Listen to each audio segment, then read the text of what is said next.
be run by people that you trust, right? Because if you are to leave your child somewhere, they have to be extremely safe. They have to, and you have to be able to afford it. So, it cannot be a very expensive, if somebody is rich, they can go for a very expensive private daycare facility, which may be available. Even the availability of daycare is less across the country. But I think, this approach, which is the traditional approach, we have to now start to think to go beyond that and say that yes, there are children in distress who have always needed that institutional support, but today we need institutions to become more flexible for providing the support to working women who are increasingly participating in the workforce, and where and men also of course need to step forward to take up these responsibilities. So with that, I would like to call upon Dr. Vasvi Acharya. Have I pronounced your name correctly? So to Vasvi ma'am to take us forward and offer her perspective. She is the founder and managing director of Inner Eye Foundation. So ma'am, over to you.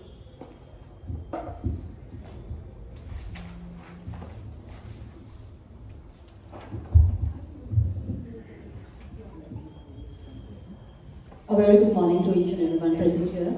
I'm Dr. Vasvi Acharya. I've been into early childhood education since the past 24 years, and I've been with children hands-on, and what I'll be sharing today is on the basis of what we have been doing. So basically I run a chain of preschools called Tender Petals, which has its centers in Northeast India and also in Chhattisgarh. And we also run an NGO called the Early Childhood Development Forum, which was founded in 2019, just before the pandemic started. And we did a few programs here in terms of teacher capacity building, teacher training, and some on parent awareness. Right after that, there was a pandemic, and then we went online, and then ECDF grew up to be a global organization with our chapters in different parts of the world, including other chapters in India and UK and Africa and other places. So, moving on, I would, what Ms. Nikor has told me to say about what we can do in order to give good education to children in their early childhood years, where the mothers are working mothers, and we need that kind of an environment outside of the house where the child gets the best. Now, when we look into this entire thing, the first thing that comes to our mind is a preschool, when we are looking into the early childhood sector. And when it is a preschool, what are the basic things that we require in a preschool is another factor, which will enable the child to have an enriched environment, as said by Maria Montessori. We need to give them an enriched environment which is very stimulating, which is enjoyable, which is stress-free, which is good for their sensomotor development, all kinds of skill development. And for that, the first thing that is needed is the trained teachers. Because without proper trained educators, the implementation of whatever is in the paper, whatever we figure out through our research and development would mean nothing, because it will not be implemented in the right tone. So we always work a lot on capacity building, because we have seen that here the early childhood sector is taken very lightly, thinking that education starts from class 1, the proper formal education. As a result, this kind of thought has led to very casual attitude towards early childhood education, all these institutions where educators come and just spend their time with children without actually implementing the right way of imparting education. So that is one gap I have found in all these years. And but to tell you the actuality of what happens, 0 to 8 years is the prime years of a person's development, of a child's development. And what we are from 0 to 8, what are the experiences, the environment, the learning experiences, the good and bad, is what stays back in our mind in terms of our neural development, in terms of what is our mindset. So these are such primary years. And when we look at Erik Erikson, if we look at his theory of these 8 steps, where 8 phases where we undergo different type of struggles, ending with the retirement, when we come to that phase. So when we look at this 8 struggle period of our life, 3 is within 11 years.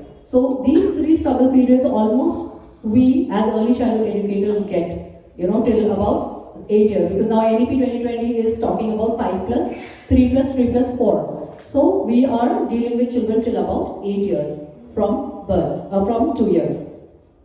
So for my thing is, number one is the capacity building of educators, because they need to know how to use those teaching aids that are there, how to use, how to work on the child's psychology, because every child is different, and how we need to deal with that child, and all these things are very important. We cannot just compartmentalize and implement education like we do in a higher class.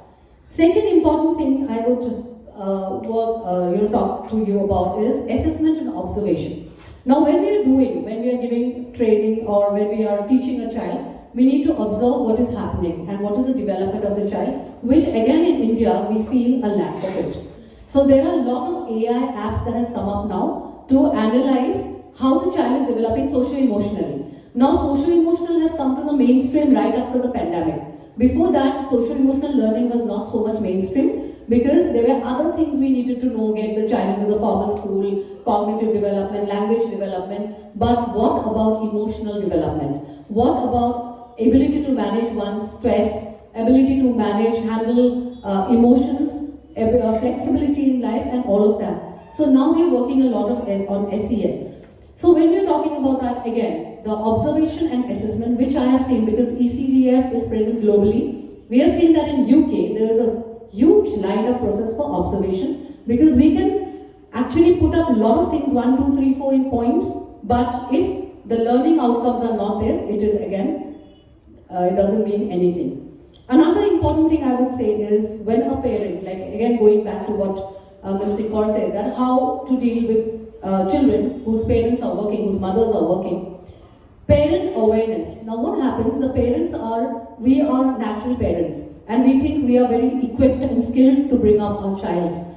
But it is very important to understand that we lack as parents, and we need to understand a few things when we are about to be a parent or after we become a parent. So bringing up our child, when even now I question my mother at times that you told me this at this stage, but it could have been said in a different way, because that again forms some neural connections in my mind, maybe which were not so positive. So parenting is a skill, and parenting is a skill that needs to be learned and honed. So even if the mother is sending the child to an institution, the child stays for 3 to 4 hours maximum. After that, an early childhood in an early childhood institution, or if it is a daycare, then they stay for a longer time definitely. But while the child is with the mother or with the parent or with the father or whoever in the family, they have to know what should be the dialogue with the child, what are the things we are talking, what are the messages we are giving overtly and covertly, by showing, by telling and without telling. Because most of our communication is non-verbal. We only do 30% verbal communication, 70% non-verbal. So what we are showing them, modeling them is again very important. So I believe that even the parents, even if they are sending the child to the institution, we have had experiences in my last 24 years. I have seen parents feel that preschool mein de diya, isme de diya, khatam. My role is over, everything will be done by the school. No, it is not like that. So we need to create a lot of awareness in the parents.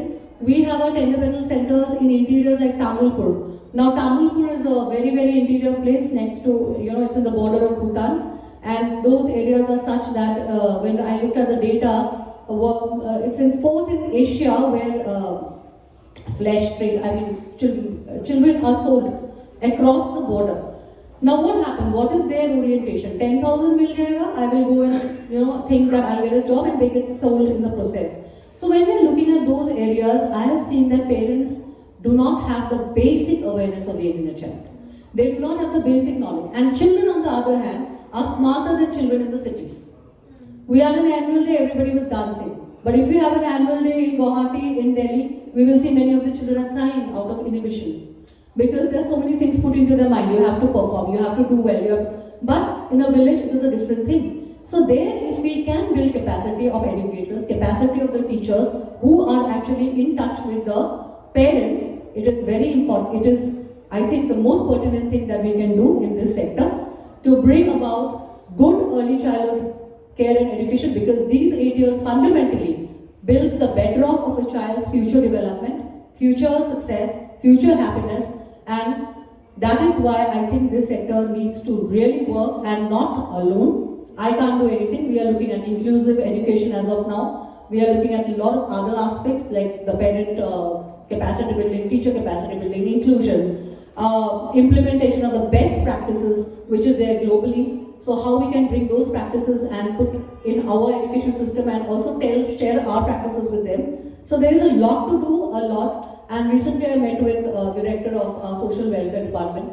and I had written a handbook on parenting, which is also translated into Assamese because you get a lot of parenting material in English, but you do not get much in Assamese. So we submitted that, and he said that this is going to be really helpful for parents to understand small things. Nowadays nobody reads a book, but if we give them in small notes, that is helpful, and even educators' training is important. So that is what I have to say. Thank you so much for listening.